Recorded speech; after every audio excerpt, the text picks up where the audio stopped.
காலகட்டத்தில் வடகிழக்கு பருவமழை முன்னிட்டு படகுகள்லாம் தயார் நிலையில் வச்சிருந்தோம் தாழ்வான பகுதிகளில். இந்த ஆண்டு அதற்கான நடவடிக்கை மேற்கொள்ளப்பட்டிருக்கா? எவ்வளவு படகுகள் நம்ம தயார் நம்ம சென்னை மாநகராட்சிக்குட்பட்ட பகுதிகளில் வந்து படகு வந்து மீனவர் துறை மூலியமா வந்து ஒவ்வொரு ஆண்டுமே வந்து ஏற்பாடு செய்யப்படும்.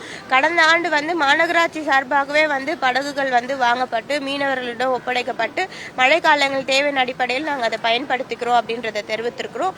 இந்த ஆண்டு அதே போல வந்து அவர்களிடமிருந்து நம்ம மாநகராட்சி சார்பாக வாங்கின படகுகளோ சரி, கூடுதலா தேவையா இருந்தாலும் மீனவர்கள் துறை மூலியமா தெரிவித்து அவங்க கிட்டயும் நம்ம அலைன் பண்ணியிருக்கோம்.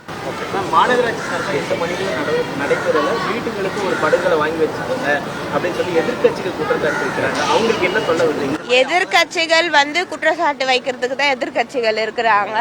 ஒவ்வொரு ஆண்டுமே வந்து களத்தில் நிற்கக்கூடியவர்கள் தான் நம்முடைய மாண்புமிகு தமிழ்நாடு முதலமைச்சர், துணை முதலமைச்சர் அவர்கள், உள்ளாட்சி பிரதிநிதிகள், சட்டமன்ற உறுப்பினர்கள், அமைச்சர் பெருமக்கள் எல்லாருமே வந்து களத்துல நிக்கிறாங்க.